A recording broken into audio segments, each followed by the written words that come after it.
Ananda? Bagaimana kabar Ananda pada pagi hari ini? Apakah sehat? Alhamdulillah. Baik, sebelum kita memulai pelajaran kita pada kesempatan kali ini, hendaklah kita berdoa kepada Allah Subhanahu wa taala. Kita meminta kepada Allah supaya diberikan ilmu yang bermanfaat untuk diri kita maupun untuk orang lain. Ya, ketua kelas tolong siapkan untuk memimpin doa. Alhamdulillah, kita telah selesai melaksanakan doa. Mudah-mudahan dengan berdoa ini terbukanya pikiran kita untuk menuntut ilmu yang bermanfaat. Karena al-ilmu nurun, ilmu itu adalah cahaya dimanapun kita berada, dan kita memiliki ilmu, insyaallah dengan ilmu itulah kita dihadapkan dengan jalan kebenaran. Baik anak sekalian, sebelum Bapak memulai pelajaran kita pada kesempatan kali ini, apakah di antara Anda ada yang tidak hadir di kelas 71 ini? Nih ya, baik. Kita akan memulai pelajaran akidah akhlak, yaitu materi kita tentang adab salat dan zikir.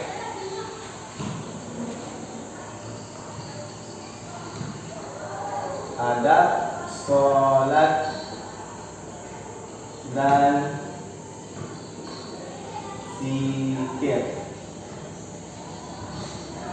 Apakah Anda dapat melihat yang Bapak tulis, yaitu adab salat dan zikir? Kita bahas yang pertama adalah yaitu adab salat. Nah, Anda semua, siapa di sini yang tahu apa itu adab? Apakah di antara Anda ada yang tahu? Ya, adab itu juga bisa diartikan etika atau nilai-nilai kesopanan. Itu bisa didefinisikan adab. Adab adalah nilai-nilai kesopanan atau etika. Sedangkan sholat ialah berdoa kepada Allah Subhanahu wa taala. Atau kata lain adalah salat merupakan suatu komunikasi kita dengan Allah Subhanahu wa taala dengan lisan dan perbuatan. Jadi adab salat ini adalah etika kita dalam berkomunikasi dengan Allah Subhanahu wa taala.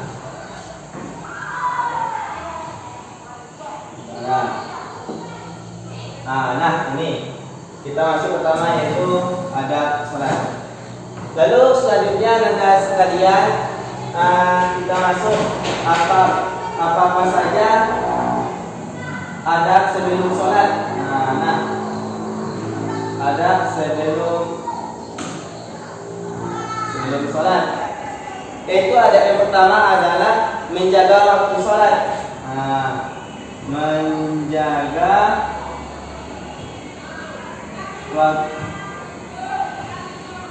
waktu salat.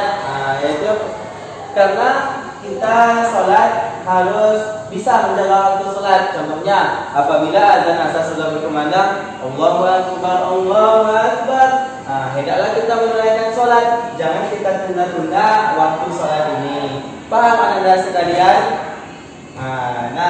Karena kita masih muda, masih kita diberikan kesehatan, masih diberikan kesempatan, hendaklah kita bisa menjaga waktu salat. Karena apa? Salat ini mencegah kita dari perbuatan keji dan munkar. Sebagaimana Allah berfirman, wa aqimus shalah innas sholata tanha 'anil fahsya'i wal munkar. Artinya, dan dirikanlah salat, sesungguhnya salat itu mencegah kita dari perbuatan keji dan munkar. Lalu lanjut yang kedua yaitu ikhlas dan meluruskan niat. Ikhlas dan meluruskan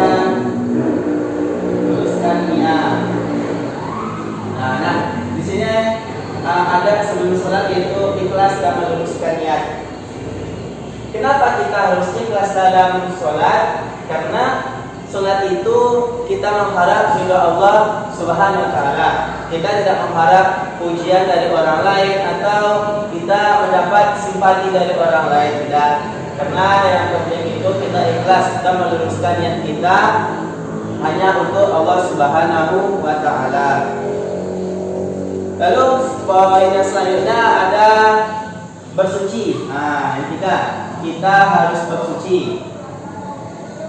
Kita harus bersuci.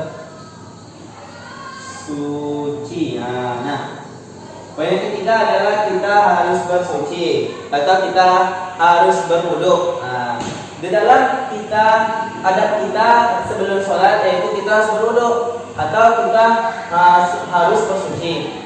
Apakah Anda di sini ada yang dapat niat bersuci? Nah, niat bersuci adalah nawaitul wusla li raf'il hadasi akbari fardal alayya lillahi ta'ala. Itu niat bersuci. Jadi kita sebelum melakukan sholat kita harus sudah suci dari hadas besar atau hadas kecil. Nah, lanjut yang keempat, yaitu ada adab kita sebelum sholat memilih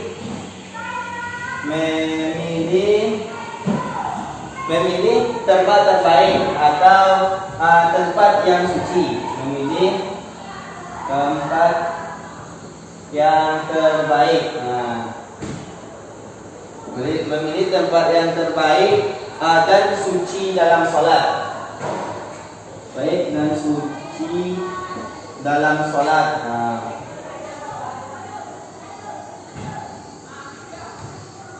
Poin yang keempat ini adalah memilih tempat yang terbaik dan suci dalam sholat. Kenapa kita tidak boleh sembarang tempat untuk melaksanakan sholat?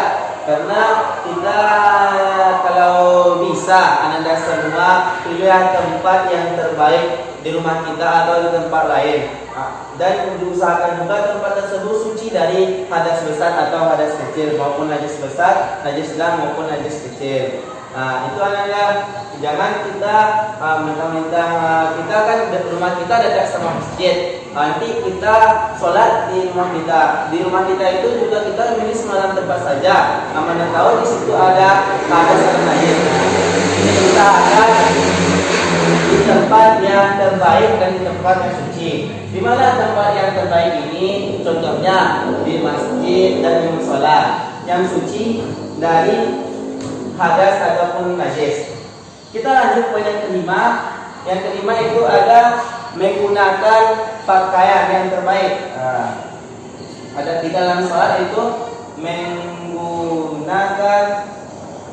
pakaian yang terbaik. Yang terbaik. Nih poin yang ada kita sebelum sholat, menggunakan pakaian terbaik.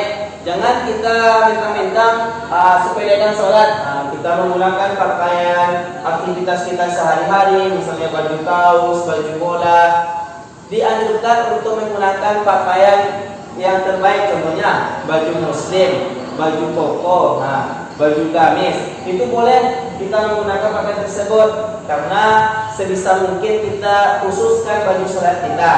Kalau perlu kita pisahkan, jangan kita campur aduk. Ini baju sholat kita gunakan untuk aktivitas sehari-hari kita. Kadang baju kaos kita gunakan juga untuk sholat kita. Itu jadi usahakan jangan ya Anda sekalian. Baik, itu ada 5 poin adab sebelum sholat. Yang pertama menjaga waktu sholat. Yang kedua ikhlas dan meluruskan niat. Yang ketiga kita harus bersuci. Lalu yang keempat memilih tempat yang terbaik dan suci dalam sholat. Dan yang kelima menggunakan pakaian yang terbaik. Nah, kita lanjut ke materi yang kedua, yaitu adab-adab dalam sholat lagi. Adab-adab dalam sholat. Adab-adab dalam sholat.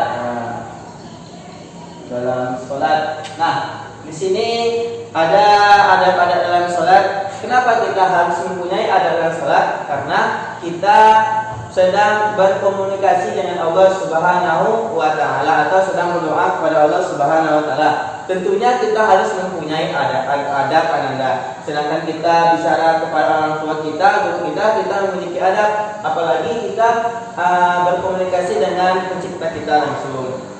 Yang pertama itu ada niat.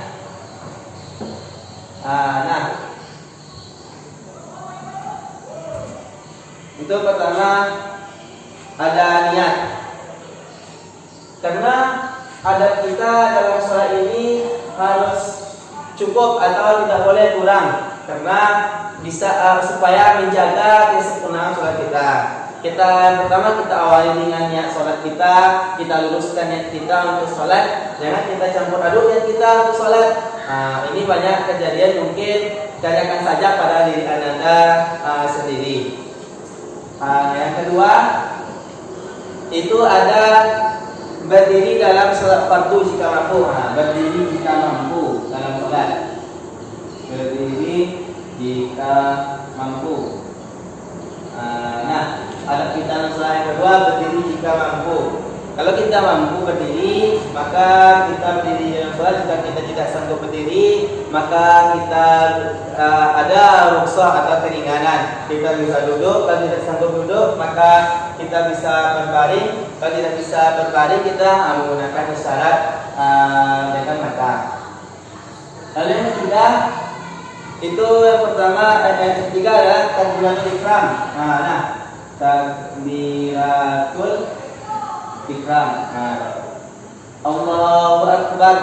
Di situ ada yang ketiga, poin ketiga, takbiratul ihram. Waktu kita mau takbir, memulai sholat. Lalu yang keempat itu ada membaca surah Al-Fatihah. Di sini siapa Anda yang belum hafal surah Al-Fatihah? Mungkin Bapak rasa sudah hafal semuanya ya.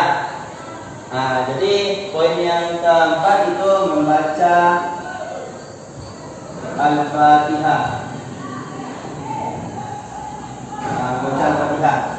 Lalu poin yang kelima adalah ruku. Ruku ini adalah mendudukkan kepala dan membungkukkan badan. Seperti ini nih Ananda.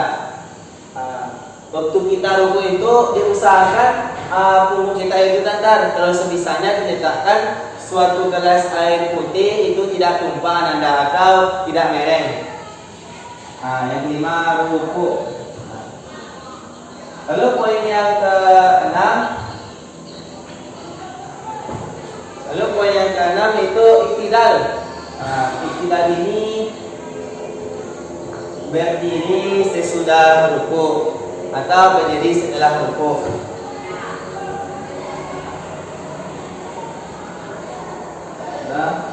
Ruku. Berdiri setelah ruku. Jadi sesudah ruku yaitu keenam iktidal, berdiri setelah ruku. Lalu ada kita dalam sholat, poin yang ketujuh adalah bersujud. Bersujud ini sangat penting dalam sholat, karena kita sebagai hamba Allah itu merendah, atau kita cuma manusia biasa. Sedangkan iblis saja sujud kepada Allah, tetapi iblis sudah sujud dengan Nabi Adam alaihissalam. Karena itu Nabi Iblis membangkang karena diciptakannya Nabi Adam. Lalu yang ke-8 sesudah bersujud yaitu ada tasyahud. Tasyahud ini ada dibagi dua, yaitu pada duduk awal dan duduk terakhir. Kita itu saja ini. Tasyahud. Tasyahud ini yaitu duduk antara dua sujud. Ada itu tasyahud awal dan tasyahud akhir. Lalu poin yang ke-9, itu adalah salawat. Salawat atas Nabi kita, Nabi Muhammad Sallallahu Alaihi Wasallam. Salawat. Lalu kita masuk yang ke-10. Yang ke-10 itu ada salam. Salam. Lalu poin yang ke-11 ada tertib. Di sini ada 11 poin tentang adab-adab dalam sholat. Yang pertama niat, yang kedua berdiri jika mampu, yang ketiga takbiratul ihram, lalu yang keempat membaca Al-Fatihah, yang kelima ruku, keenam iktidal, yang ketujuh bersujud, yang kedelapan tasyahud awal dan akhir, yang kesembilan salawat, yang ke-10 salam, dan yang 11 tertib. Itulah adab-adab dalam salat. Baik anda, kita lanjut ke materi selanjutnya, yaitu fadilah atau keutamaan salat. Banyak sekali anda keutamaan salat. Yang pertama adalah salat menjadi penyejuk dalam hati kita dan bisa menjadi penghibur jiwa kita. Jika kita terkena masalah anda, maka bawalah dengan salat. Atau kita marah, kita berwudu lalu kita salat dan lain sebagainya. Lalu poin kedua, salat juga bisa menjadi pencegah perbuatan keji dan mungkar. Jika anda semua ingin merasakan supaya terhindar dari perbuatan keji dan mungkar, angsur-angsurlah dengan salat, betulkan salat, sempurnakan salat anda semua, supaya kita tercegah dari perbuatan keji dan mungkar. Lalu yang ketiga, salat menjadi penolong manusia ketika di akhirat. Amalan yang pertama ditanyai oleh malaikat di alam kubur adalah tidak amalan apakah fulan bersedekah pada semasa hidupnya, apakah si fulan ini berzakat semasa hidupnya, tetapi amalan yang paling pertama ditanyai oleh malaikat adalah tentang sholat, apakah semasa hidupnya sholat atau tidak. Dan yang selanjutnya mendapat pahala dan kebaikan yang besar. Dan yang terakhir, sholat adalah penghubung yang paling kuat antara hambanya dengan Allah Subhanahu Wa Taala. Itulah fadilah atau keutamaan sholat. Baik anak-anak sekalian, kita masuk ke yang B, yaitu adab zikir. Apakah anda semua di sini tahu apa itu zikir? Ya, zikir itu adalah ibadah lisan dan hati. Karena kita tidak mengenal batas waktu kita untuk menyebut nama Allah Subhanahu Wa Taala. Sedangkan menurut bahasa, zikir berasal dari kata zakara, yaitu yang berarti menyebut atau menyucikan. Sedangkan menurut istilah, zikir adalah lafaz yang digunakan untuk beribadah hanya kepada Allah Subhanahu Wa Taala. Sebagaimana Allah berfirman, Bismillahirrahmanirrahim, Faskuruni askurkum waskuruni wala takfurun. Artinya, karena itulah ingatlah kamu kepadaku, niscaya aku ingat pula kepadamu, dan bersyukurlah engkau kepadaku, dan janganlah kamu mengingkari nikmatku. Di sini anak-anak sekalian, kalau kita ingat kepada Allah, maka Allah akan ingat kepada kita. Dan jika kita lupa kepada Allah, maka Allah tidak akan lupa kepada kita, karena Allah itu Maha Pengasih dan lagi Maha Penyayang. Tetapi anak-anak semua, kita sebagai manusia, kita sebagai umat agama Islam harus mengingat Allah Subhanahu Wa Taala melalui zikir. Lalu yang masalah yang kedua, adab zikir. Adab zikir.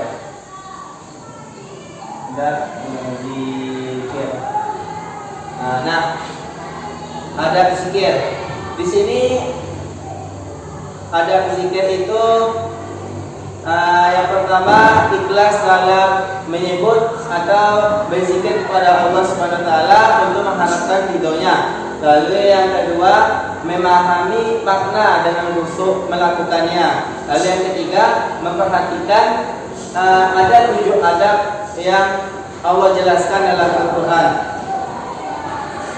Dan sebutlah nama Rabbmu dan hatimu, dan merendahlah diri dari rasa takut, dan tidak mengeraskan suara di waktu pagi dan petang, dan janganlah kamu termasuk orang-orang yang lalai.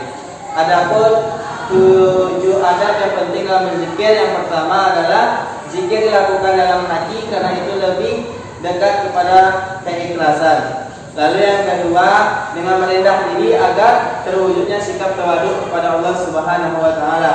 Lalu yang ketiga, dilakukannya dengan rasa takut dari siksaan api neraka. Lalu yang keempat, dengan suara rendah, karena hal ini lebih dekat kepada tafakkur yang baik. Lalu yang kelima, dilakukan dengan lisan dan hati. Yang keenam, dilakukan di waktu pagi dan petang. Yang ketujuh, larangan lalai dari ingat kepada Allah Subhanahu wa taala. Dari yang ketiga itu ada bacaan zikir. Bacaan zikir. Bacaan zikir ini yang ada banyak semua. Yang pertama itu istighfar. Dengan istighfar ini yaitu Astaghfirullahaladzim, kita memohon ampun kepada Allah yang Maha Agung. Mungkin kita sehari-hari dalam diri kita anak sekalian banyak berbuat dosa, maka pertanyaan istighfar. Lalu yang kedua, membaca salawat. Allahumma sholli ala sayyidina Muhammad wa ala ali sayyidina Muhammad. Dan yang ketiga, bacaan tahlil, yaitu la ilaha illallah. Man qala la ilaha illallah dakhala al-jannah. Barang siapa yang membaca kalimat la ilaha illallah, maka masuk surga dia, karena tiada Tuhan selain Allah. Lalu kita masuk yang keempat. Yang keempat ada manfaat berzikir. Di sini kita berzikir tentu terdapat manfaat dari zikir tersebut. Siapa di sini anda sekalian tahu apa manfaat berzikir? Yang pertama itu mendatangkan ridha dari Allah Subhanahu wa taala. Lalu yang kedua, dapat mengusir syaitan. Yang ketiga, menenangkan hati. Yang keempat, menghilangkan rasa gelisah. Masih banyak lagi sebenarnya manfaat-manfaat dari zikir tersebut. Mungkin di era teknologi yang canggih ini, Anda bisa men-searching di Google dengan mencari referensi dan referensi yang terpercaya, misalnya NU online dan lain sebagainya. Jangan kalian mencari referensi yang pembuatnya itu orang kafir atau orang Yahudi. Lalu kita masuk yang terakhir, yaitu fadilah berzikir. Fadilah itu juga sama dengan keutamaan berzikir. Keutamaan kita dalam berzikir itu juga masih banyak terdapat keutamaan-keutamaannya. Tapi Bapak kali ini akan membaca cuma 3 poin keutamaan berzikir. Itu yang pertama, zikir dapat membentengi diri dari sifat setan. Yang kedua, zikir adalah sarana untuk mengingat Allah Subhanahu wa taala. Dan yang ketiga, zikir dapat menyelamatkan manusia dari azab. Di sini sudah kita bahas. Yang pertama ada berzikir, lalu yang kedua bacaan zikir, yang ketiga manfaat zikir, dan yang kelima fadilah berzikir. Di sini mungkin anda semua sudah mengetahui tentang adab salat dan adab zikir. Baiklah Anda, karena waktu kita sudah habis, kita cukupkan sampai di sini mata pelajaran kita. Bapak ingatkan sekali lagi, mungkin kalau ada waktu Anda yang kosong, isilah dengan memperbanyak salawat. Karena dengan banyaknya kita bersalat kepada baginda Nabi kita, mudah-mudahan kita mendapat syafaatnya di yaumil mahsyar kelak. Amin amin ya rabbal alamin. Allahumma shalli ala sayyidina Muhammadin tibbil qulubi wa dawaiha. Mudah-mudahan apa yang Bapak sampaikan kepada Anda semua dapat menjadi ilmu yang manfaat bagi Anda semua dan juga termasuk untuk Bapak sendiri. Mungkin sampai di sini pada kita pada kesempatan kali ini. Akhir kata, assalamualaikum warahmatullahi wabarakatuh.